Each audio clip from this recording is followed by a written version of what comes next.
हरे कृष्णा। आज की इस क्लास में सभी भक्तों का स्वागत है। अभी हम कीर्तन से स्टार्ट करेंगे।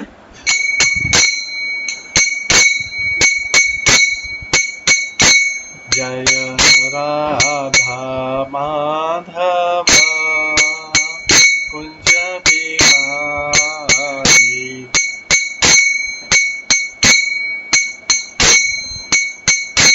जय गोपीजन वल्लभ गिरिवरधारी,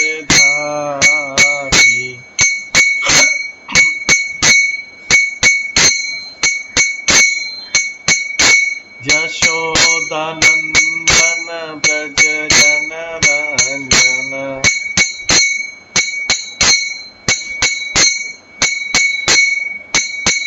यमुना तीरावनचारी,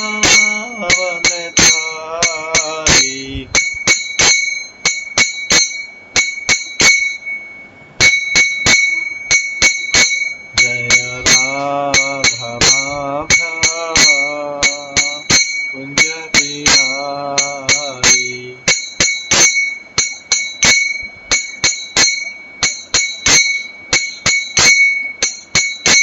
हरे कृष्णा कृष्णा कृष्णा हरे हरे, हरे राम राम राम हरे हरे, हरे कृष्णा कृष्णा कृष्णा हरे हरे, हरे राम राम राम हरे हरे।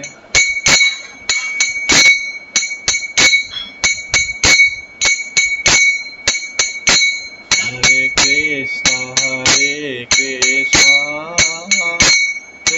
कृष्णा हरे हरे, हरे राम राम राम हरे हरे।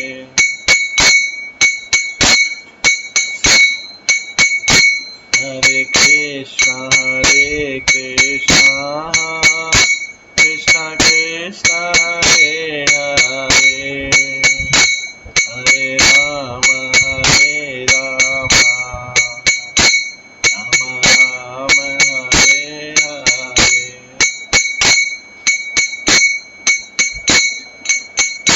हरे कृष्णा कृष्णा कृष्णा हरे हरे, हरे राम राम राम हरे हरे। हरे कृष्णा कृष्णा कृष्णा हरे हरे, हरे राम राम राम हरे हरे। जय राधा गोविंद राधे,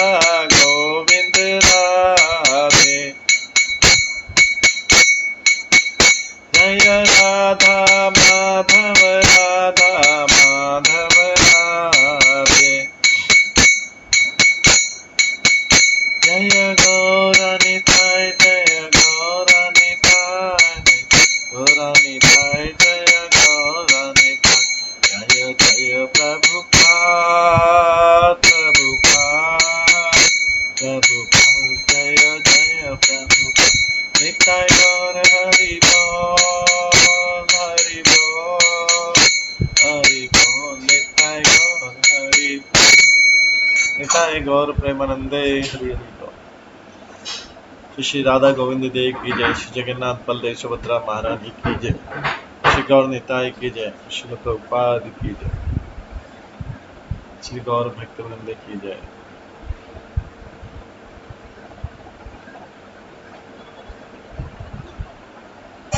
हरे कृष्णा। आज की इस क्लास में हम कल जो शिव तत्व का वर्णन श्रवण कर रहे थे, वो शिव तत्व के वर्णन को आगे कंटिन्यू करेंगे। कल हमने श्रवण किया था कि कृष्णा कॉन्शियसनेस में हम जब आते हैं तो शिव तत्व को हम वैष्णव के रूप में समझते हैं, और हम देखते हैं कि जो शिव जी जो भी लीलाएं करते हैं वो भगवान की आज्ञा से ही करते हैं। और शिव जी जो है, कल हमने श्रवण किया, शिव जी में कई लीलाओं में विरोधाभास होता है। एक तरफ उस सृष्टि की रचना करते हैं तो दूसरी तरफ सृष्टि का संहार भी करते हैं। एक तरफ वो आशुतोष से जल्दी प्रसन्न हो जाते हैं तो दूसरी तरफ जल्दी क्रोधित भी हो जाते हैं। तो शिव जी का विरोधाभास वाला भाव है। कल हमने देखा था, श्रवण किया था कि किस प्रकार से शिव जी ने, हालांकि शिव जी भगवान के परम भक्त हैं, लेकिन उन्होंने कितने लोगों को आशीर्वाद दिया जो भगवान के विरुद्ध थे या भक्तों के विरुद्ध थे, जैसे रावण, जयद्रथ, शाल्व। कल हमने जयद्रथ और शाल्व का वचन सुना। हालांकि भगवान के भक्त है शिव जी, लेकिन ऐसे लोगों को वरदान देते हैं जो भगवान के विरुद्ध है, लेकिन ये भी भगवान की आज्ञा से करते हैं। कल हमने जयद्रथ और शाल्व का वर्णन सुना था कि किस प्रकार शिव जी ने उनको वरदान दिया था। आज हम रावण का देखेंगे कि रावण को वरदान दिया शिव जी ने। तो शिव तत्व में आता है कि रावण जन्म से ही अत्यंत बलशाली था।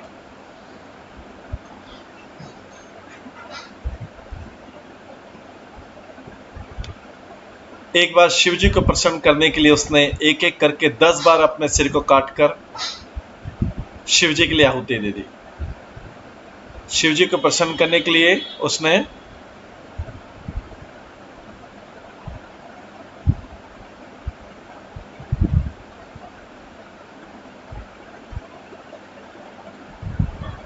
दस बार जो है अपने सिर की आहुति दी।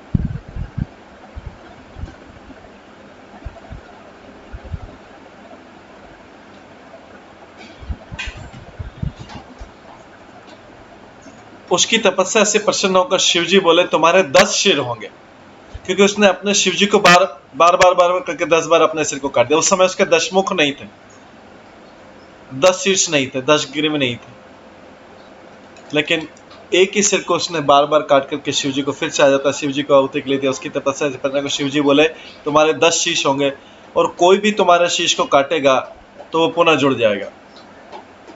तभी से रावण दशग्रीव या दशानन नाम से प्रसिद्ध हुआ। एक दिन रावण की माता केकसी ने, रावण की माता का नाम था केकसी,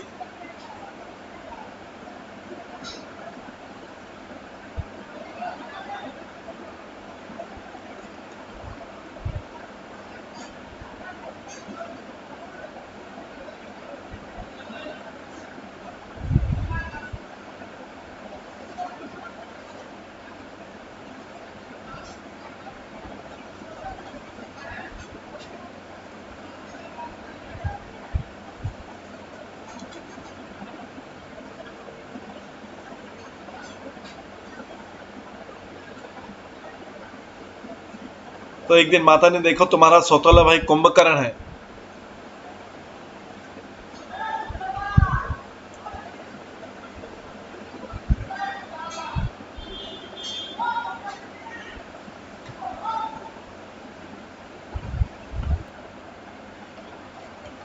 तो एक दिन माता केकसी ने रावण से कहा देखो तुम्हारा सौतेला भाई कुबेर कितना समृद्धशाली है, तुम भी ऐसी तपस्या करो जैसे उसकी भांति तेज और वैभव से संपन्न हो जाओ। तब दशानन रावण ने 10,000 वर्ष तक निराहार रखकर तपस्या की। और ब्रह्मा जी से अतुल बल, दीर्घ आयु तथा मंचा रूप धारण करने की शक्ति प्राप्त की। यह वरदान पाकर उसने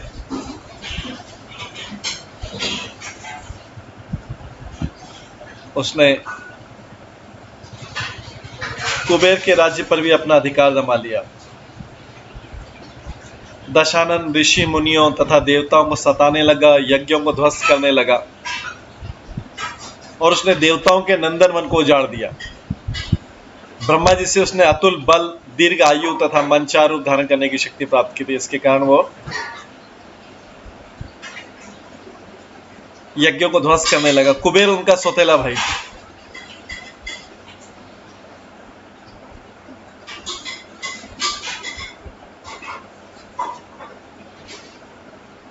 तो कुबेर ने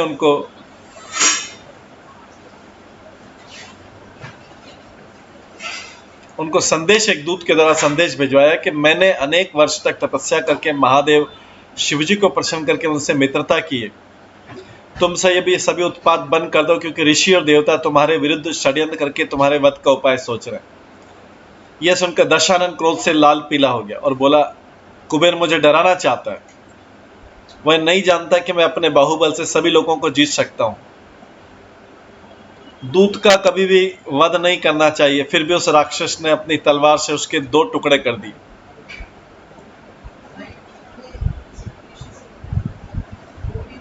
और उसके शरीर को अपने राक्षसों को खाने के लिए दे दिया।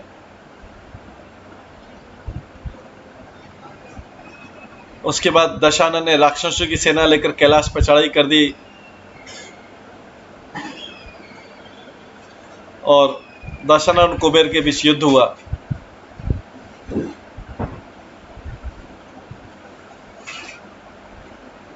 दशानन ने कुबेर के विमान पर अपना अधिकार कर लिया।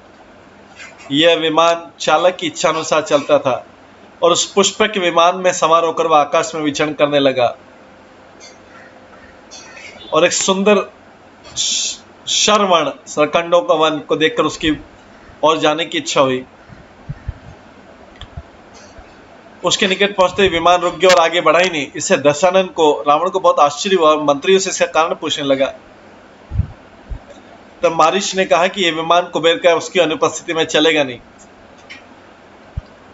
इतने में उन्होंने देखा कि पर्वत के ऊपर शंकर जी के पार्षद नंदीश्वर खड़े हैं।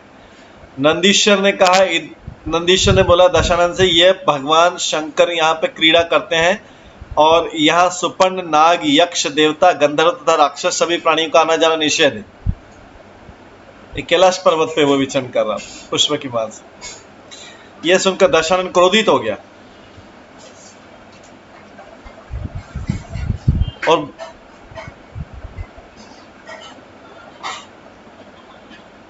वो अब क्रोधित होकर बोला, नंदीश्वर से बोला, कहाँ है तेरा शंकर?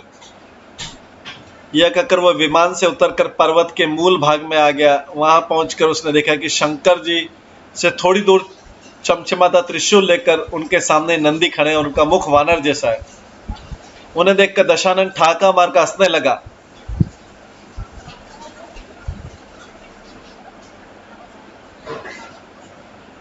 इसे क्रोधित होकर नंदीश्वर बोला, तुम वानर रूप देखकर मेरी अवहेलना करते, अतः तुम्हारे वानर उत्पन्न होंगे, अतः तुम्हारे जो विनाश का कारण वानर होंगे। दशानन ने नंदी के वचनों की अवहेलना करते हुए कहा, देख तू देख, जिस पर्वत के कारण मेरे विमान की गति रुक गई है उसी में जड़ से उखाड़ फेंक दूंगा। पर्वत के नीचे लगा, यह कहकर उसने अपनी भुजाएं पर्वत के नीचे लगाकर उसे उठाने का प्रयास करने लगा। पर्वत के हिलने से शंकर जी के सारे गण भयभीत हो गए। पार्वती भी विचलित होकर भगवान शंकर से लिपट गई। तब देवताओं में श्रेष्ठ महादेव समझ गए कि यह दशानन रावण की करतूत है। तब उन्होंने अपने पैर के अंगूठे से पर्वत को थोड़ा सा दबा दिया। फिर तो दशानन की भुजाएं, जो पर्वत के खंबे के समान जान पड़ती थी, उस पर्वत के नीचे दब गई। उस राक्षस ने रोष और पीड़ा के कारण बड़े जोर से रोदन और आर्तनाद किया, जिसे सुनकर तीनों लोगों के प्राणी कांप उठे। तदंतर दशानन के मंत्री ने कहा, अब आप महादेव जी को संतुष्ट कीजिए, उनके अतिरिक्त आपको कोई भी शरण नहीं दे सकता है। आप स्तुति द्वारा प्रणाम कर उनकी शरण में जाइए, वे अत्यंत दयालु हैं, वे शीघ्र ही संतुष्ट करके आपको कृपा करेंगे।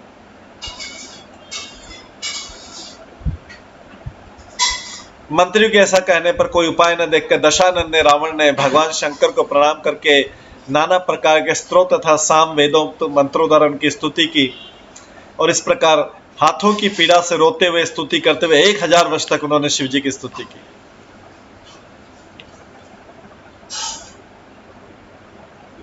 तत्पश्चात उस पर्वत के शिखर पर महादेव जी प्रकट हुए। उन्होंने दशानन को संकट से मुक्त करते हुए कहा, तुम अत्यंत वीर हो और पर्वत के नीचे तुम्हारी भुजाएं दब जाने से तुमने जो राव किया उससे भयभीत होकर समस्त प्राणी रो पड़े थे, इसलिए तुम्हारा नाम रावण होगा। तो उनका नाम शिवजी ने रखा था रावण। उन्होंने दशानन से संकट से मुक्त होते कहा, तुम अत्यंत वीर हो, पर्वत के नीचे भुजाएं दब जाने से तुमने जो राव किया, आर्तनाद किया, उससे भयभीत होकर समस्त प्राणी रो पड़े। इतना तुमने रोदन और आर्तनाद किया, इसलिए तुम्हारा, और इससे भयभीत होकर समस्त प्राणी रो पड़े थे, इसलिए तुम्हारा नाम रावण होगा। समस्त लोगों को रुलाने वाला तू दशानन लोग रावण कहेंगे। रावण ने कहा, आप मुझ पर प्रसन्न है, यह मैं कैसे समझूं? यदि आप मुझे सचमुच प्रसन्न है तो मुझे अच्छा मुंह मांगा वर दो।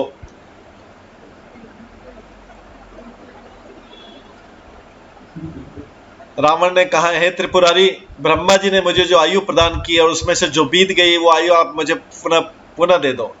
इसके साथ मुझे कोई शस्त्र भी प्रदान कीजिए।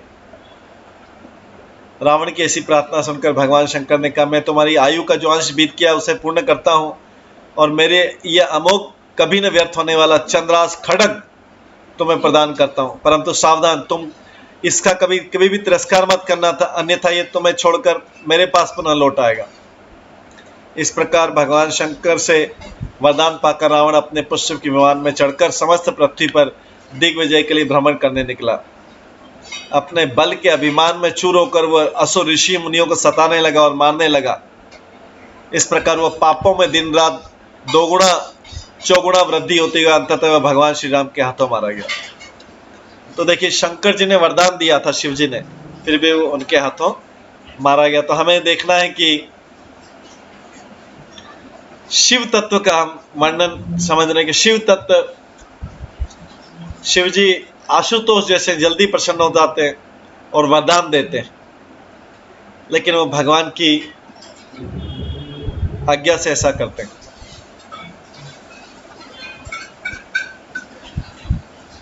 इसके बाद शिव जी ने मय दानव को भी वरदान दिया था। उसकी कथा इस प्रकार से आती है। भगवान शिव की लीलाएं हम सभी को भगवान श्री कृष्ण की भगवत्ता दिखाने के लिए, ये हम शिव की लीलाएं क्यों सुन रहे हैं, इससे पता लगता है कि कृष्ण या विष्णु सबको मार सकते हैं। रामचंद्र के रूप में उन्होंने रावण को भी मार दिया, कृष्ण के रूप में उन्होंने जयद्रथ को मरवा दिया।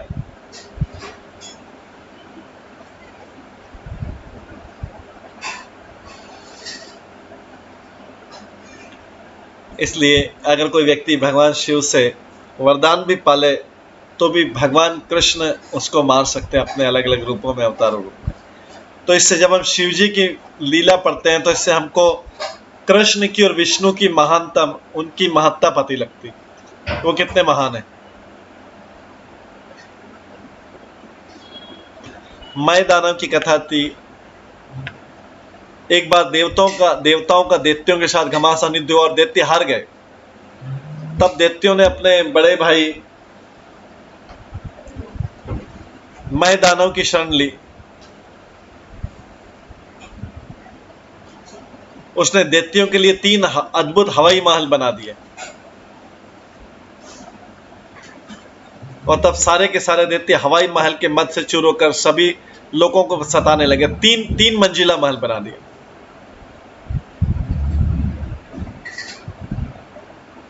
जब दैत्यों ने उच्च लोगों को सताना आरंभ किया तो उन लोगों के स्वामी भगवान शिव के पास गए और शरणागत होकर कहने लगे, हे प्रभु, देवताओं के ऊपर भयंकर विपत्ति आई है, हम आपके शरणागत हैं, कृपया हमारी रक्षा कीजिए।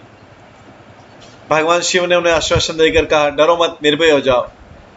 तब उन्होंने अपने बाणों को धनुष पर चढ़ाकर राक्षसों के 3 हवाई आवासों की ओर छोड़ा और सारे राक्षस मारे गए। तब मायामी मय दानव ने मृत राक्षसों के शरीरों को अपने बनाए हुए अमृत के कूप में डाल दिया, जिससे पुनर्जीवित हो गए और अजय हो गए। अब तो शिवजी भी चिंतित हो गए, क्या किया जाए। शिवजी ने इनको हवाई मार से मारा, लेकिन सबको मय दानव ने मरे लोगों को अमृत कुंड में डाल दिया, सब जीवित हो गए। अब शिवजी भी चिंतित हो गए, क्या किया जाए। यह देखकर भगवान श्री कृष्ण ने अपने विष्णु रूप में शिवजी की राक्षसों को मारने में सहायता का विचार किया। शिवजी भी नहीं मार पा रहे। तब भगवान विष्णु गाय और ब्रह्मा जी बछड़े का रूप धारण कर राक्षसों के लोक में चले गए। गाय और बछड़े को चरते हुए राक्षसों को किसी प्रकार का संदेह नहीं हुआ। वे चरते चरते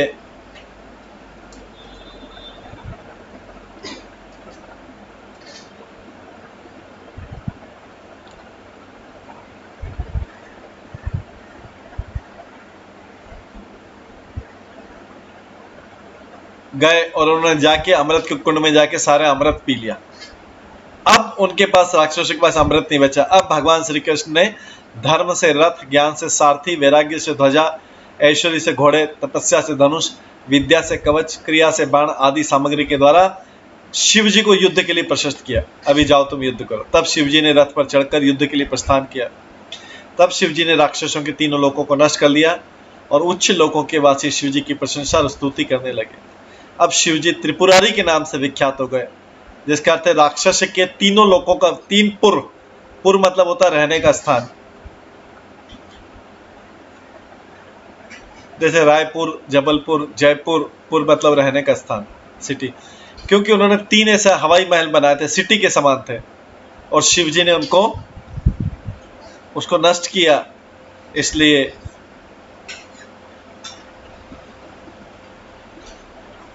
शिवजी का नाम हो त्रिपुरारी। तो यहाँ हमें यह शिक्षा है कि यदि हम भगवान श्री कृष्ण के शरणागत हैं तो वे हमारी सदा रक्षा करते हैं। भगवान श्री कृष्ण ने स्वयं भगवद गीता में ऐसी प्रतिज्ञा की, यदि हम अपना सारा दायित्व भगवान को सौंप दें और केवल भरण पोषण का नहीं, अपितु बुद्धि, इंद्रियां और जो कुछ हमारे पास में है उन सबका, तो भगवान स्वयं हमारा सारा उत्तरदायित्व अपने ऊपर ले लेंगे और हमारा पालन पोषण करेंगे और सदा रक्षा भी करेंगे। इस प्रकार का शोक और भय हमें छू भी नहीं सकेगा। इसके अतिरिक्त हम भक्ति राज्य में प्रवेश के अधिकारी बनकर सदा के सुखी रहेंगे।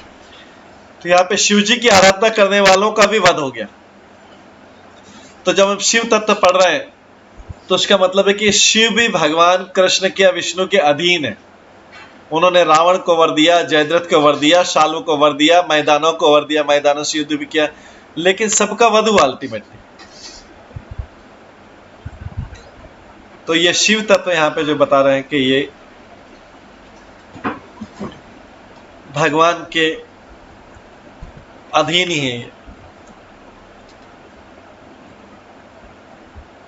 इसके बाद शिव जी का एक और वृकासुर का वरदान दिया था, भागवत में भी कथा आती।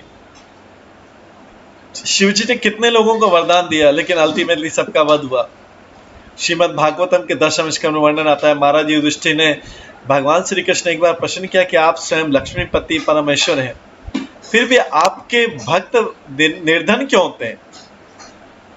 और शिव जी जिन्होंने समस्त भोगों का परित्याग किया हुआ है, और जो भी देवता, मनुष्य और असुर उनकी उपासना करते हैं, वे प्राय धनी और भोग संपन्न हो जाते हैं। शिव जी के सारे भक्त धनी और भोग संपन्न होते हैं, आपके भक्त गरीब क्यों, निर्धन क्यों होते हैं? ऐसे विरोधाभास से मेरी बुद्धि भ्रमित हो रही है, महाराज युधिष्ठिर ने प्रश्न किया था। भगवान श्री कृष्ण का ब्रह्मा और महादेव आदि देवता शीघ्र प्रसन्न होकर वरदान एवं रुष्ट होकर श्राप देते हैं। जल्दी प्रसन्न होते हैं, जल्दी रुष्ट होते हैं। परंतु मैं ऐसा नहीं हूं। मैं अपने उपासक के परम श्रेय के अनुरूप वरदान देता हूं। देखिए भगवान यहाँ पे बहुत इंपॉर्टेंट चीज बोल रहे हैं कि शिव जी जल्दी से प्रसन्न होते हैं, जल्दी से वरदान दे देते हैं, बाद में वही व्यक्ति डिस्ट्रक्शन का कारण हो जाता है, फिर उसको वध करना पड़ता है। कभी शिव जी डायरेक्टली करते हैं, कभी भगवान के द्वारा भगवान की सहायता लेते हैं। लेकिन यहाँ पे कृष्ण बोल रहे हैं मैं ऐसा नहीं हूं, मैं अपने उपासक के परम श्रेय के अनुरूप वरदान देता हूं। मैं उसके श्रेय के अनुरूप, वो किस श्रेणी का भक्त है, किस लेवल का भक्त है और क्या कर पाएगा, उसकी क्या योग्यता है, वो सारी चीजें देख के मैं उसको देता हूं। अगर तो हम देखते हैं कि भगवान कृष्ण अगर कोई कितना भी मांग ले, कितना ही मांग ले, अगर भगवान कृष्ण को नहीं देना तो नहीं देंगे, कितना भी मांग ले, क्योंकि वो बोल रहे हैं मैं अपने उपासक के परम श्रेय के अनुरूप करता हूं, उसकी क्या क्या श्रेष्ठता, उसकी क्या क्या योग्यता है, वो क्या करेगा उसके अनुसार देता हूं। मैं जिस पर कृपा करता हूं कई बार मैं उसका सारा धन हरण कर लेता हूं, और जब वो संसार से निराश हो जाता है तब मैं अपने भक्तों का संग उसे प्रदान कर उसे अपनी भक्ति देता हूं, और साथ ही अपने अहेतु की कृपा की वर्षा करता हूं। ब्रह्मा और महादेव वर देते समय अपने उपासक के कल्याण और अकल्याण का विचार नहीं करते, इसलिए सब वध हो जाता है। रावण का वध हो गया, जयद्रथ का वध हो गया, शाल्व का व्रत हो गया, मैदानों का वध हो गया।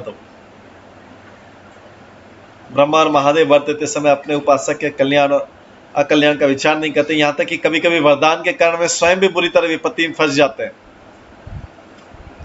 तो युधिष्ठिर महाराज की इच्छा हुई कि अच्छा स्वयं कैसे फंस जाते हैं, तब जाके फिर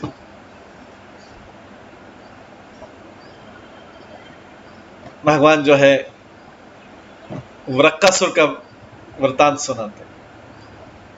भगवान विष्णु ने युधिष्ठिर महाराज को देखा कि कैसे शिवजी वरदान देके फंस गए। वृक्कासुर नाम का एक राक्षस था, उसने नारद जी से एक बार पूछा कि कौन सा देवता शीघ्र प्रसन्न होकर वर देता था।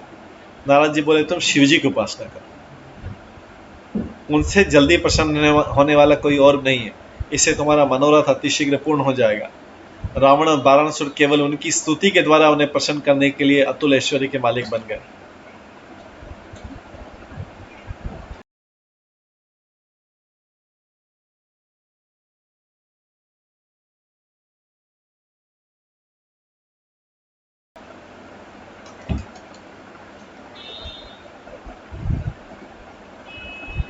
ब्रह्मा और महादेव वर देते समय अपने उपासक के कल्याण और अकल्याण का विचार नहीं करते, यहां तक कि कभी कभी अपने वरदान के कारण वे स्वयं भी बुरी तरह विपत्ति में फंस जाते हैं। तो वृक्कासुर नाम का राक्षस था, उसने नारद मुनि से एक बार पूछा कि कौन सा देवता शीघ्र वर देने वाला है। तो नारद मुनि ने बोला शिव जी की उपासना करो, उनसे जल्दी प्रसन्न होने वाला और कोई भी नहीं, इससे तुम्हारा मनोरथ अतिशीघ्र पूर्ण हो जाएगा। रावण और बाणासुर केवल उनकी स्तुति के द्वारा उन्हें प्रसन्न करके अतुल ऐश्वर्य के मालिक बन गए, लेकिन ये नहीं बताया कि उनका वध हो गया था, बस क्योंकि यहाँ पे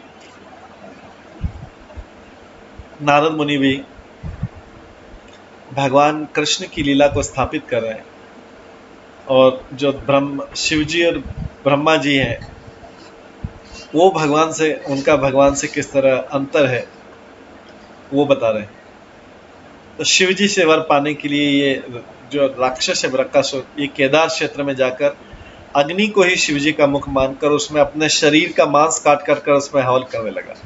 तो राक्षस लोग भी कितनी तपस्या करते, कितनी तपस्या, कठोर तपस्या, अपने शरीर का मांस निकालने लगा। जैसे रावण ने दशानन, जब पहले था रावण नाम, बाद में उसने अपना एक सिर काट ले, फिर सिर वापिस आ जाता, फिर से सिर काटता, ऐसे 10 बार सिर काट काट के शिव जी को दिया, तब इसलिए उसके 10 मुख हो गए थे दशानन। ऐसे ये जो है यहाँ पे अपने शरीर का मांस काटने लगा शिव जी को प्रसन्न करने के लिए। इस प्रकार 6 दिन तक भी जब शिव जी प्रकट नहीं हुए तो उसने अपना शीश काटकर अग्नि में डालने के लिए तलवार उठाई इस वृक्कासुर ने। तभी परम दयालु भगवान शिव ने उस अग्नि से प्रकट होकर उसके हाथ पकड़ लिए। शिव जी के स्पर्श से वृक्कासुर के सारे अंग पूर्वक पूर्ण हो गए। भगवान शिव ने बोला मैं तो केवल जल चढ़ाने से प्रसन्न हो जाता हूँ, तुम अपने शरीर को इतना कष्ट क्यों दे रहे हो? तुम मुंह मांगा, अपना मुंह मांगो, वर मांगो। वृक्कासुर शिव जी के साथ पार्वती को देखकर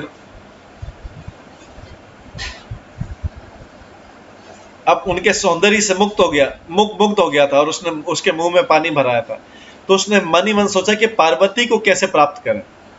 तो बहुत सोच समझकर उसने समस्त प्राणियों को भयभीत करने वाला यह वर मांगा कि वो जिसके भी सिर पर हाथ रखे उसका सिर तुरंत फट जाए और मर जाए।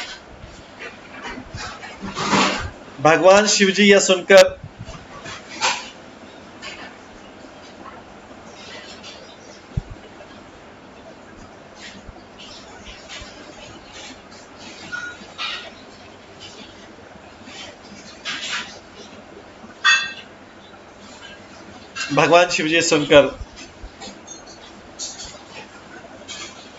बोले ऐसा ही हो। तो वर पाकर वृक्कासुर ने सोचा क्यों ना इस वर का शिवजी के ऊपर ही प्रयोग करके पार्वती जी को हर लूं। ऐसा विचार करके वृक्कासुर तुरंत शिवजी के सिर के ऊपर ही वर की परीक्षा देने के लिए दौड़ा। वर था कि जिसके भी सिर के ऊपर हाथ रखे वो उसी समय भस्म हो जाए। तो शिवजी के ऊपर ही पहले टेस्ट, शिवजी ने वरदान दिया, शिवजी के ऊपर ही टेस्ट करना चाहता था। उसने शिवजी से कहा मैं आपके वर को परखना चाहता हूं। उसने यह नहीं बोला कि मैं आपके मरने के बाद पार्वती को भोग करना चाहता हूं। तो शिवजी अपने प्राण बचाने के लिए सिर पर पैर रख के भागे। डरे हुए शिवजी आगे आगे भाग रहे थे और वृक्कासुर, ये वृत्तासुर नहीं, वृत्तासुर जो भागवत में अलग, ये वृकासुर उनका पीछा कर रहा था। भगवान शिव ने व्याघ्र छाला पहन रखी थी और भागते भागते वो भी गिर पड़ी, फिर उनका डमरू भी गिर पड़ा। भागते भागते अपने प्रभु को स्मरण करते हैं, प्रभु मैंने बिना सोचे विचारे वर दे दिया, अब तो प्राण भी बचाना मुश्किल हो गया, अब आप मुझे इस संकट से उबारो। शिवजी वरदान देखे थे कि शिवजी पछता रहे। वे शिवजी किसका स्मरण कर रहे थे? कृष्ण का स्मरण कर रहे थे। वे श्री कृष्ण थे, यही वैश्वगत विचार है। भगवान शिव ने पृथ्वी से आकाश तक उड़ान भरी और फिर आकाश से दूसरे ग्रहों तक, वे ब्रह्मांड में एक छोर से दूसरे छोर तक पहुंच गए, परंतु वृक्कासुर वहां पे भी उनका पीछा करता हुआ पहुंच गया। ऊंचे लोगों के प्रभावशाली देवता ब्रह्मा इंद्र चंद्र भी शिवजी को इस भयंकर संकट से बचाने में सक्षम नहीं थे। अंत में शिवजी भागते भागते भगवान श्री कृष्ण के अंश भगवान विष्णु के पास वैकुंठ में गए। अपने भक्त को संकट में देखकर भक्त वत्सल भगवान विष्णु से क्या किया जाए। भगवान विष्णु ने शिवजी को बचाने के लिए ब्रह्मचारी के रूप में प्रकट हुए और उनके शरीर से निकलता अद्भुत तेज शिवजी और वृकासुर दोनों को आकर्षित कर रहा था। तो भगवान विष्णु ने वृकासुर को देख के उस विनम्रता से कहा है, शकु वृकासुर आप बहुत थके थके लग रहे हैं, आप कहां भाग के कहां जा रहे हैं, छोटे से ब्रह्मचारी। तो उन्होंने शिवजी के ब्रह्मचारी रूप ने बहुत आकर्षित किया वृकासुर को। बोला आप बहुत दूर से आ रहे हैं, थके थके लग रहे हैं, इतने भाग क्यों रहे? इस विष्णु की लीला है, ब्रह्मचारी बन के तनिक विश्राम कर लीजिए, ये शरीर तो सारे सुख का आधार है, इसे कष्ट मत दीजिए।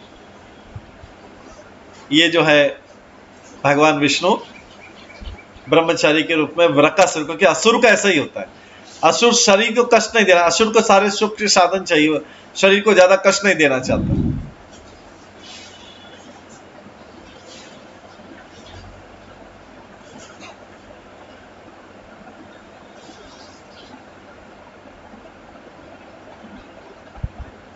यदि मैं आपकी कोई सहायता कर सकता हूं तो बताओ, मुझे बेखटक कर सकते हैं। संसार में लोग सहायकों द्वारा बहुत से कठिन कार्य को भी सिद्ध कर सकते हैं। ये अपनी अट्रैक्टिव बातों से विष्णु के ब्रह्मचारी शिव जी को बोल, रक्कासुर को बोल रहे। भगवान विष्णु के प्रत्येक शब्द से अमृत बरस रहा था।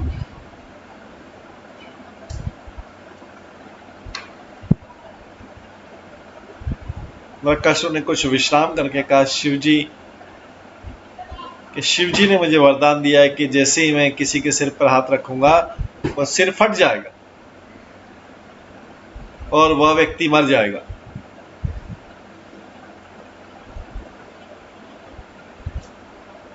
अब मैं शिवजी के उस वर की परीक्षा उन्हीं पर करना चाहता हूं। तो ये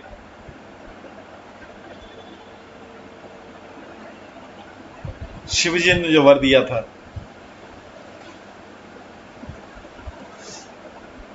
वृक्कासुर शिवजी पे ही वर की परीक्षा करना, उनके सिर पे हाथ रखना चाहते हैं। तो उसने विष्णु को बोला, क्योंकि विष्णु के इतने अट्रैक्टिव वर थे, अमृत बरस रहा था ब्रह्मचारी के मुख से, जो शिवजी थे, जो विष्णु थे। भगवान विष्णु उनसे बोलते हैं वृकासुर से, आप इतने बुद्धिमान होकर भी ऐसी बातों पर विश्वास कर लेते हैं। शिवजी की बातों पर विश्वास कर लिया। अरे शिवजी तो नशे में रहते हैं, गांजा पीते हैं, ये सभी प्रकार की नशीली वस्तुओं का सेवन करते हैं शिवजी तो, और ये शमशान में रहते हैं। जितने भी भूत पिशाच है, इनके अनुचर है, इनके अनुयायी है, तो भला तो उनकी बातों में कोई दम हो सकता है क्या? दक्ष प्रजापति के शाप से तो पिशाच भाव को प्राप्त हो गए। क्या विश्वास करते कि शिवजी इतने शक्तिशाली हैं जो ये वरदान दे सके? उनके वरदान झूठे प्रमाणित हो गए। ये आपको छल रहे हैं, मूर्ख बना रहे हैं शिवजी। आप उनके पीछे व्यर्थ ही दौड़ रहे हैं और अपने शरीर को कष्ट दे रहे हैं। परंतु अंत में देखोगे कि उनके शिवजी के वरदान का कोई प्रभाव नहीं होता। इसलिए अपने ऊपर प्रयोग करके देखो, कि अपने सिर के ऊपर रखे देखो, क्या जलते हैं कहीं? वृकासुर ने सोचा कि ठीक ही कर रहे हैं। बोले हाँ हाँ, ये तो मैं एक्सपेरिमेंट ही नहीं कर रहा, पहले अपने को तो टेस्ट करो कि ये इनका वरदान चलता है। तो वृकासुर एकदम भगवान की उस बाल ब्रह्मचारी की माया से मोहित हो गया। वृकासुर ने चुरा, ठीक है तो कह रहे हैं। बोला हाँ, मैं ये करूंगा, पहले अपने ऊपर टेस्ट करूंगा। इस प्रकार भगवान विष्णु के मीठे वचनों और मायावी शक्ति के प्रभाव से असुर छलावे में आ गया।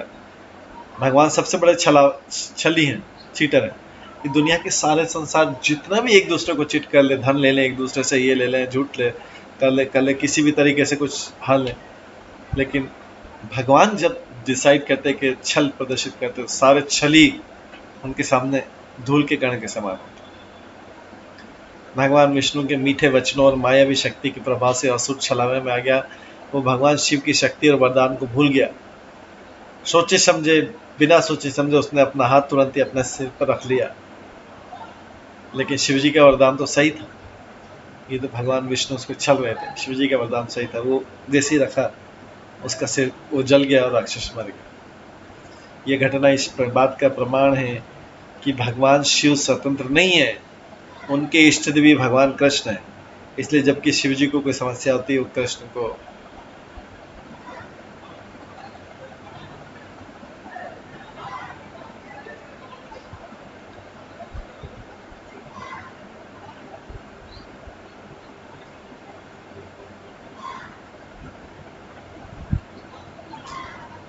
इस प्रकार भगवान विष्णु, जो कि सभी मायिक गुणों से परे हैं, उनके द्वारा भगवान शिव की रक्षा हुई और उन्हें जीवन दान मिला।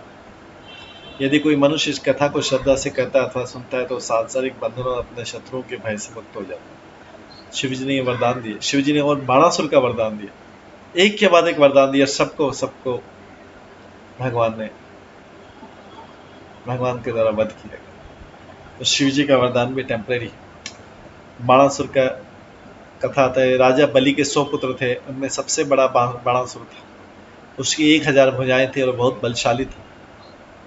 और शिवजी का अनन्य भक्त था। उसने अपने पिता के समान, वह भी बहुत उदार और बुद्धिमान था।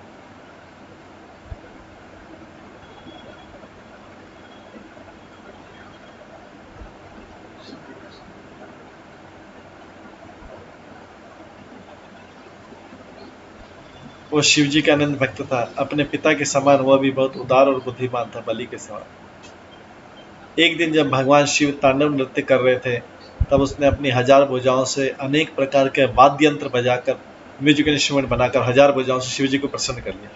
शिवजी तांडव नृत्य कर रहे थे, इसके पास 1000 भुजाएं थी। अलग अलग वाद्य यंत्र बजाकर उसने शिवजी को प्रसन्न किया। बाणासुर, भगवान शिव ने उससे बोला कि मैं आपसे बहुत प्रसन्न हुआ, आपने मेरे तांडव नृत्य में म्यूजिकल इंस्ट्रूमेंट बजाया अपने 1000 भुजाओं से। उसे मुंह मांगा वर मांगने को कहा। तो बाणासुर ने कहा, भगवान आप मेरे नगर की रक्षा करते हुए सदा सर्वदा यहीं निवास कर। शिव जी उनके नगर की रक्षा करने लगे। अब बाणासुर का अपने बल और भाग्य पर घमंड हो गया। ऐश्वर्य आने से घमंड हो जाता है और व्यक्ति असुर होते भी असुर बन जाता है। उसने जगत के सभी वीरों को युद्ध के लिए ललकारा, परंतु उसके पराक्रम को देखकर सभी भय से भाग गए, पलायन कर गए। तब वो भगवान शिव के पास आया और बोला, मेरी भुजाएं मेरे समान पराक्रमी योद्धा से युद्ध करने के लिए मचल रही हैं। अभी मेरे पास 1000 भुजाएं मचल रही है, मेरी भुजाएं।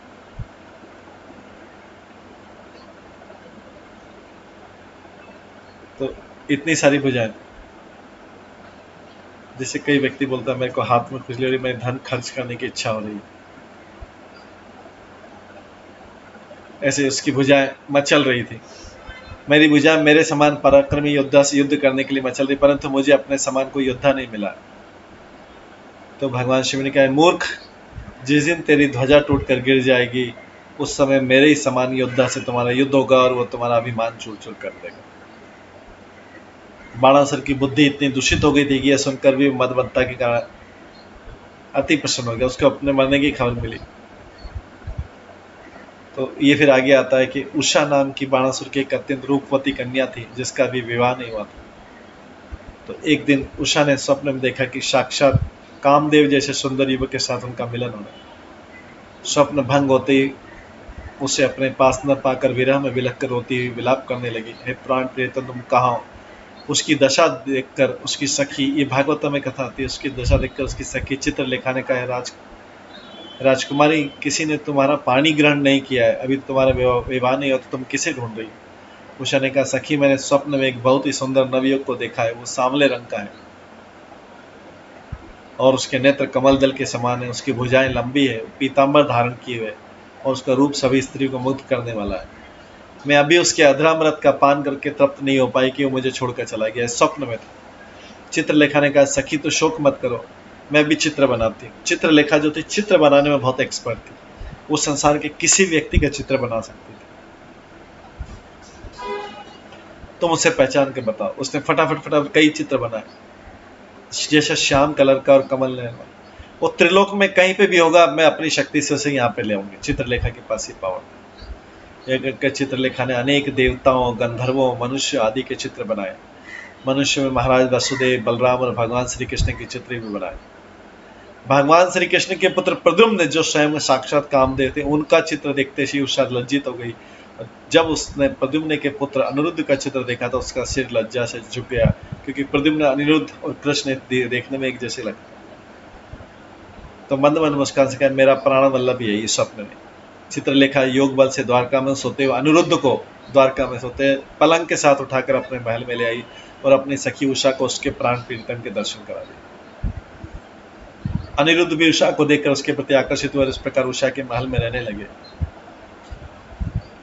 वो महल इतना सुरक्षित था कि कोई भी पुरुष उसमें झांक भी नहीं सकता था। ये बाणासुर की पुत्री थी, इसलिए ऐसी सुरक्षा थी, कोई पुरुष उसमें जा नहीं सकता था। लेकिन चित्रलेखा ने वहां पे अनिरुद्ध को बुला लिया। उषा ने अपनी सेवा से अनिरुद्ध के हृदय पर अधिकार कर लिया और अनिरुद्ध ये भूल गए कि वो कितने दिन वहां वास कर रहे। जब द्वारपाली खाली पीछे, जब उषा नीचे जाती थी तब द्वारपाली देख पाता, अदरवाइज उनके महल की तरफ कोई नहीं। द्वारपालों ने उषा के प्रसन्न मुख और ऐसे चिन्हों को देखा जिससे पता लगता था कि उषा का किसी पुरुष के साथ समागम हो रहा है। यह देखकर उन्होंने तुरंत बाणासुर को इस विषय में सूचित किया, क्योंकि बाणासुर ने ऐसी सुरक्षा कर रखी थी, कोई पुरुष वहां पर पहुंच नहीं पाया।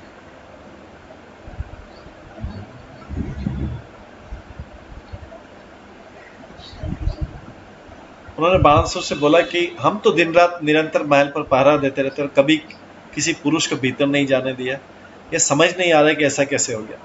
यह सुनकर कि उसकी पुत्री का चरित्र दूषित हो गया, बाणासुर के हृदय में अगाध पीड़ा हुई और उस पीड़ा को सहन नहीं कर सका। वह उषा के महल में अचानक जा पहुंचा। वहां उसने देखा कि उसकी प्यारी बेटी उषा 16 श्रृंगार किए हुए अनिरुद्ध के साथ पासा खेल रही। बाणासुर अनिरुद्ध को देखकर ही आग बबूला हो गया। अनिरुद्ध ने जब देखा कि बाणासुर अपने सैनिकों के साथ वहां आया है और उन पर आक्रमण करने के लिए तैयार है, तो उन्होंने अपने बचाव के लिए लोहे का एक अरगल उठाकर सैनिकों को मारना प्रारंभ किया और वे घायल होकर सिर पर पैर रखकर वहां से भागने लगे। तब महाबली बाणासुर ने अनिरुद्ध को नागपाश में बांध लिया और अपने प्रीतम को बंधा हुआ देखकर उषा विलाप करने लगी, उसके नेत्रों से आंसू टपकने लगे। अनिरुद्ध के गए 4 महीने बीत गए थे, परंतु उनका कहीं भी पता नहीं लगा। अनिरुद्ध के द्वारका में अनिरुद्ध के परिवारजन शोकाकुल हो गए। तब किसी ने समाचार दिया कि अनिरुद्ध को बाणासुर ने बंदी बना रखा है। यह सुनकर श्री कृष्ण बलराम जी ने अपनी सेना को युद्ध करने के लिए तैयार किया और बाणासुर की नगरी को चारों ओर से घेराबंदी कर दी। अब देखिए यहाँ पे शिव जी, श्री कृष्ण बलराम जी अपनी सेना को युद्ध लेकर तैयार है, क्योंकि शिव श्री कृष्ण का पुत्र थे, बाणासुर की नगरी को चारों से घेर लिया। उधर शिव जी को पता लगा कि मेरे शिष्य बाणासुर के ऊपर संकट आ गया, तो अपने शिष्य बाणासुर को बचाने के लिए शिव जी अपने वाहन बरसराज नंदी पर सवार होकर अपने पुत्र कार्तिकेय एवं गणों के साथ रणभूमि में उपस्थित हुए। वो अपने प्रभु की आराधना छोड़कर, श्री कृष्ण तो शिव जी के प्रभु हैं, उनके स्वामी हैं, उनको भूल गए। कई बार क्या होता है कि हम ऊपर के लोगों का महत्व कम करके नीचे के लोगों को ध्यान देते हैं। मेरा शिष्य, मेरा फॉलोअर, इसको प्रोटेक्ट करना मेरा काम है। एज इफ भगवान है नहीं, मेरा शिष्य, मेरा अनुयायी, भगवान को भी छोड़ देते।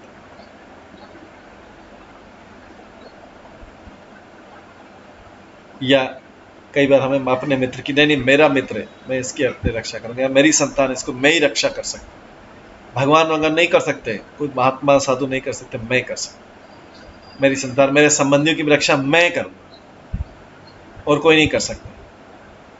तो व्यक्ति कई बार इतना ज्यादा उससे अपने, जैसे इसमें शिष्य से आसक्ति, शिष्य संबंध से आसक्ति हो जाती है कि नहीं भगवान को भूल जाते हैं। जैसी भौतिक जगत में आसक्ति होती है, जितनी ज्यादा तीव्र होती जाएगी कि नहीं मेरा भाई है या मेरी बहन है, इसकी रक्षा करूंगा, या मेरी संतान, इसकी मैं ही करूं और कोई, मैं किसी को बीच में नहीं, मैं करूंगा, देखता हूं कौन कर। तो शिव जी ने सोचा कि नहीं, बाणासुर मेरा अनुयायी है। तो शिव जी अपने प्रभु की आराधना छोड़कर, और कई बार हम विरुद्ध हो जाते हैं, भक्त के भी विरुद्ध हो जाते हैं, भगवान के विरुद्ध हो जाते हैं, नहीं, क्योंकि वो भौतिक आसक्ति हमको खींच लेती। उस भौतिक आसक्ति के प्रभाव से हम अपने प्रभु, स्वामी, अपने वेल विशर, उसको भी भूल जाते हैं। नहीं, पहले मेरा फर्स्ट प्रायोरिटी, सारी चीजें, सारा जीरो, उसकी रक्षा करना, उसको सहायता करना मेरा कर्तव्य। तो शिव जी ने अपने प्रभु की आराधना छोड़कर अपने भक्त बाणासुर का पक्ष लेकर उनसे लड़ने लगे। पक्ष भी चेंज कर लेते हैं, दूसरी साइड, सडनली दूसरी साइड में हो जाते हैं। ये भौतिक जगत की माया है, आसक्ति की कारण अचानक आसक्ति जागृत उठती। तो भगवान शिव जी अपने भक्त बाणासुर का पक्ष लेकर उनकी तरफ से लड़ने लगे। भगवान श्री कृष्ण से शिव जी का युद्ध हो रहा है, ये पहली बार हुआ। श्री कृष्ण प्रद्युम्न से कार्तिकेय का, क्योंकि कार्तिकेय शिव जी के पुत्र है, प्रद्युम्न भगवान कृष्ण के पुत्र है। बलराम जी से बाणासुर के सेनापति, और स्वयं बाणासुर सात्विकी से मिल गया। युद्ध का दर्शन करने के लिए आकाश में देवताओं की भीड़ लगे। शिव जी का कृष्ण से युद्ध हो रहा है। इतना घमासान युद्ध के देखने वालों को रोंगटे खड़े हो गए थे। भगवान लीला करना चाहते थे। शिव जी ने अनेक अस्त्रों का उपयोग किया, परंतु भगवान श्री कृष्ण ने शिव जी के सभी अस्त्रों को निरस्त कर दिया, और भगवान श्री कृष्ण के सामने उनकी एक भी नहीं चली। तब भगवान श्री कृष्ण ने जम्बास्त्र होता है जिसको छूने से जिसको लगता है उसको जमाई आने लगती है, आलस आने लगता है, छोड़ा, और शिव जी को निरंतर जमाई आने लगी, आलस आने लगी। तब शिव जी और लड़ाई नहीं ले सके, उनको नींद करने की इच्छा हुई, और बाध्य होकर वे भगवान से युद्ध से विरत हो गए। तब भगवान श्री कृष्ण बाणासुर की सेना का संहार करने लगे, और बलराम जी ने बाणासुर के सेनापति को बुरी तरह से परास्त कर दिया। शिव जी के न होने से बाणासुर की सेना तितर बितर हो गई। तब और कोई उपाय न देखकर बाणासुर भगवान श्री कृष्ण से युद्ध करने स्वयं आया, और 1000 भुजाओं से 1000 बाण एक साथ छोड़े, परंतु भगवान श्री कृष्ण ने और एक साथ सभी बाणों को काट दिया, और उसके सारथी और घोड़ों को भी घायल कर दिया। बाणासुर की पराजय होते देख शिव जी ने अपने भक्त के बचाव के लिए शिव ज्वर छोड़ा,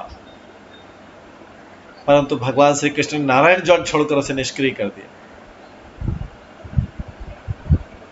हालांकि शिव जी की जमाई आने लगी थी और वे युद्ध से विरत हो गए थे, लेकिन फिर भी जब अपने शिष्य को देखा पराजय हो रही है तो शिव ज्वर छोड़ा, परंतु भगवान ने नारायण ज्वर छोड़ के उसको निष्क्रिय कर दिया। अब भगवान श्री कृष्ण ने बाणासुर पर बाणों की भारी झड़ी लगा दी, और अपने सुदर्शन चक्र से उसकी 1000 भुजाएं एक एक करके काटने लगे। अपने भक्त पर भयंकर विपत्ति देखकर शिव जी समझ गए कि वे अब उसकी रक्षा करने में असमर्थ। तो जीव सोचता है, फिर थकता है, बोले कि नहीं मैं रक्षा करूंगा, मैं इसकी सहायता करूंगा, मैं इसको ही करूंगा, मैं इसको स्टेब्लिश करूंगा, मैं करूंगा। जब थक जाता है तो फिर भगवान की शरण में जाता है, लेकिन पहले अपनी पावर बताता है। सारी पावर बताएगा।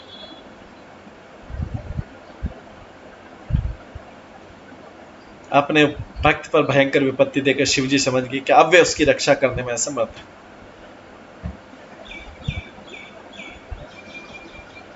तो वे बाध्य होकर श्री कृष्ण के शरणापन्न हुए। श्री कृष्ण की शरण में गए शिवजी। उन्होंने भगवान श्री कृष्ण की स्तुति की और उन्हें प्रसन्न करके अपने भक्त के जीवन की रक्षा की प्रार्थना की।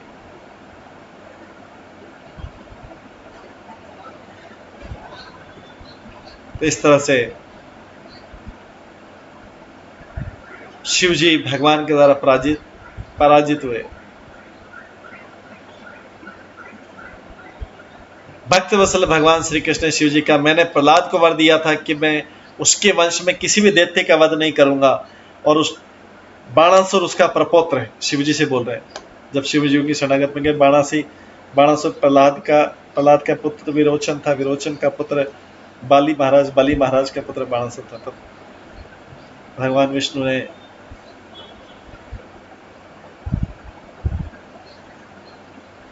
प्रहलाद महाराज को वर दिया था कि मैं किसी भी दैत्य की वध नहीं करूंगा, सबका 21 पीढ़ी का उद्धार करूंगा पूरा। तो ये बाणासुर उनका प्रपुत्र है तथा मेरे प्रिय भक्त बलि का पुत्र है। भगवान को याद है, तो भगवान को पूरी परंपरा का याद रहता है, इनके पिताजी कौन थे, इनके पिताजी के पिताजी कौन थे, क्योंकि शुद्ध भक्त हो गया ना। अब भगवान के लिए पूरी पीढ़ी इंपॉर्टेंट है।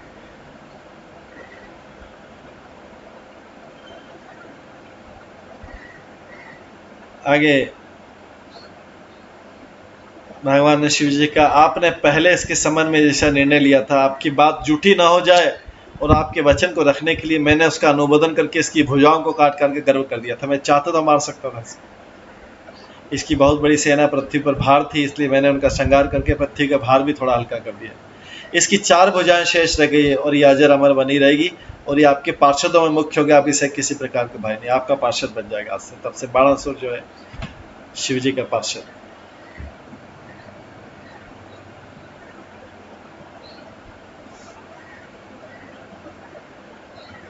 भगवान श्री कृष्ण से अभयदान पाकर बाणासुर ने साष्टांग दंडवत प्रणाम किया और शार्स बहुत से दहेज के साथ अपनी लाडली बेटी उषा को अनिरुद्ध के साथ द्वारका भेज दी। सुखदेव स्वामी जी परीक्षित महाराज को बताते हैं कि भगवान श्री कृष्ण शिव जी का युद्ध वर्णन साधारण युद्ध की भांति अमांगलिक नहीं है। युद्ध तो अमांगलिक होता है, इनऑस्पिशियस होता है, लेकिन ये मांगलिक युद्ध था। यदि कोई मनुष्य प्रातः काल उठकर भगवान श्री कृष्ण शिव जी के युद्ध की घटना का स्मरण करता है और भगवान श्री कृष्ण की विजय को स्मरण करके प्रसन्न होता है, तो अपने जीवन काल में कभी भी किसी के द्वारा पराजित नहीं होगा। इसके बाद शिव जी के द्वारा वरदान दी गई और भी घटनाएं। शिव जी ने, अब देखते हैं काशी दहन। तो श्रीमद् भागवत में स्कंद पुराण के अनुसार जब भगवान श्री कृष्ण द्वारका में रहते थे तो कभी कभी अपना चतुर्भुज वासुदेव रूप प्रकट करते थे। भगवान कई बार द्वारका में अपना चतुर्भुज वासुदेव रूप प्रकट करते थे। वैसे द्विभुज थे वहां पर, वास्तव में वहां के उसी रूप में प्रसिद्ध थे। तो उस समय करुष देश का पौंड्र नाम का एक राजा था, और चापलूस लोग उसे बहकाया करते कहते कि अरे आप ही वास्तव में वासुदेव है और आप जगत के उद्धार के लिए अवतार। वो उस राजा को चढ़ाते थे, उसका नाम था पौंड्र, आप ही जगत के मालिक है। ये बात ये सुनकर, अपनी प्रशंसा सुनकर कोई कौन फूला नहीं समाता। राजा बहुत फूला समाने लग गया और स्वयं का भगवान वासुदेव को समझने लगा। उसने शरीर में 2 नकली हाथ भी लगा लिए जिससे वो चतुर्भुज रूप हो जाए, और ढिढोरा पिटवा के घोषणा कर दी कि द्वारका के कृष्ण 4 हाथों वाले वासुदेव नहीं है, असली वासुदेव मैं हूं, वो नकली वासुदेव है जो द्वारका में। उसने श्री कृष्ण के पास एक दूत भी भिजवा दिया। दूत भेज के संदेश भेजा, तुम स्वयं को वासुदेव करना छोड़ दो। ये नकली वासुदेव जो है असली वासुदेव के पास एक लेटर भेजा कि तुम अपने आप को वासुदेव करना छोड़ दो, असली वासुदेव मैं हूँ, वास्तव में वासुदेव मैं हूँ। तुमने मूर्खतावश मेरे चिन्ह धारण किए, और अगर अपना भला चाहते हैं तो उन्हें छोड़कर मेरी शरण में आ जाओ, अन्यथा मुझसे युद्ध करो।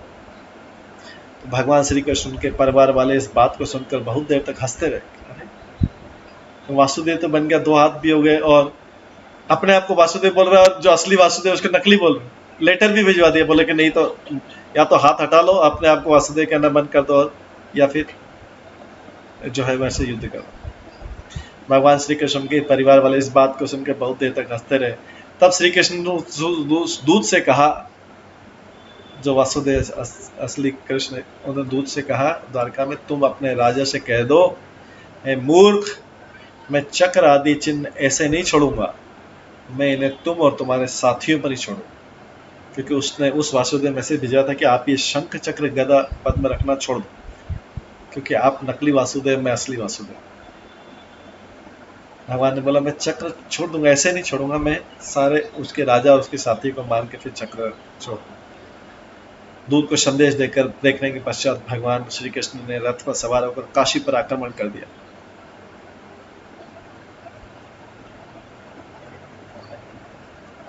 उन दिनों पौंड्र महल में ही ठहरा हुआ था।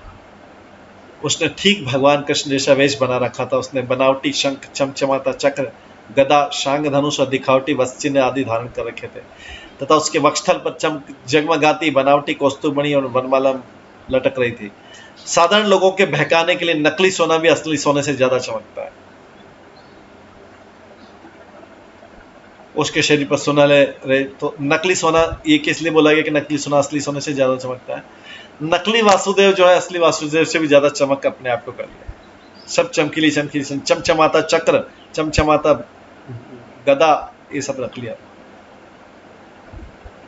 उसके शरीर पर सोनाली रेशमी वस्त्र फहरा रहे थे और उस रथ की ध्वजा पर गरुड़ का चिन्ह भी लगा रखा था उसने। उसका सारा परिवेश ही कृत्रिम था और ऐसा प्रतीत होता था जैसे कोई नट रंगमंच पर अभिनय करने के लिए आया हो। उसका साथ देने के लिए काशी नरेश भी 3 अक्षौणी सेना लेकर युद्ध में लड़ने आ गया।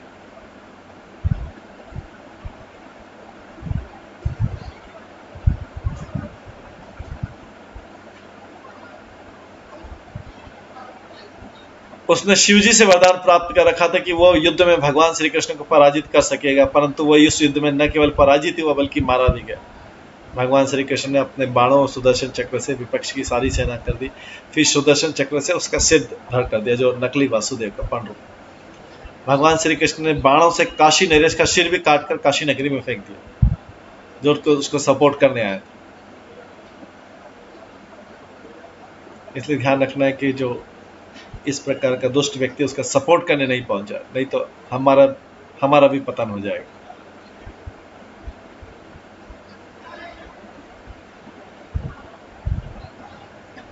जो दुष्ट व्यक्ति उसको अपना दंड पाने देना चाहिए, या उसको जो भी उसके भाग्य में लिखा है वैसा दंड मिलता रहे।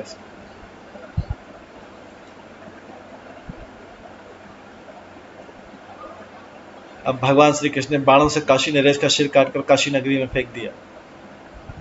काशी नरेश का सुदक्षिण नाम का पुत्र था। उसने अपने पितृघाती को मारकर प्रतिशोध लेने की ठान ली, बदला लेने की। सुदक्षिण ने काशी के स्वामी विश्वनाथ शिव जी की आराधना की। शिव जी की आराधना से प्रसन्न होकर सुदक्षिण ने अपने पितृघाती के वध का उपाय पूछा। शिव जी ने बताया, तुम दक्षिण नागनी की अविचार विधि से आराधना करो। भगवान शिव की आज्ञा पाकर सुदक्षिण ने यथारूप अविचार विधि से यज्ञ का अनुष्ठान किया और यज्ञ पूर्ण होते ही यज्ञ को होकर प्रकट हुआ। उसका शरीर बिल्कुल राक्षस के समान लाल लाल दाढ़ी, मूछ और ताड़ के पेड़ के समान उसकी बड़ी बड़ी टांगे थी। वह अपने हाथ में चमचमाता त्रिशूल लेकर इतनी तेजी से घूम रहा था मानो उससे निकलती हुई आग की लपटें असमय ही पृथ्वी पर प्रलय कर देगी। अपने वेग से पृथ्वी पर कपाता वो द्वारका की दौड़ा। उसे देखकर द्वारका वासियों ने भयभीत होकर भगवान श्री कृष्ण ने रक्षा की। भक्त वत्सल भगवान श्री कृष्ण ने कहा, डरो मत, और सुदर्शन चक्र के अग्निपुंज को, जो कोटि कोटि सूर्य के समान तेजवान है, इस अविचार अग्नि को उन्होंने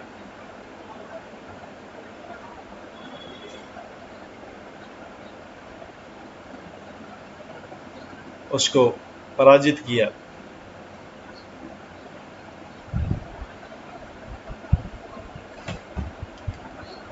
अपनी पराजय से निराश होकर वो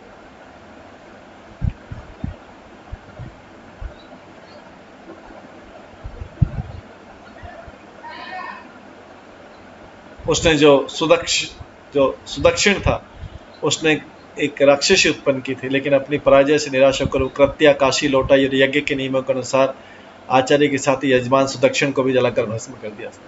सुदर्शन चक्र ने भी उसका पीछा करते हुए काशी पहुंचकर काशी नगरी को जलाकर रख कर दिया। उस समय प्राण बचाने के लिए भगवान शिव को भी सिर पर रखकर वो नगरी छोड़ने पड़ी, काशी नगरी, वहां से भागना पड़ा। उन्हें इस बात का भी ज्ञान नहीं रहा कि वो व्याघ्रछाला कहाँ गिर गई। उन्होंने वहीं पर अपना त्रिशूल और अन्य सामान आते कि पार्वती को भी वहीं छोड़ा और तुरंत आकाश में उड़ गए शिव जी। फिर श्रीमद महाप्रभु के शरण लेने के लिए भागते भागते श्रीधाम नवद्वीप के हरियर क्षेत्र में आकर शास्त्री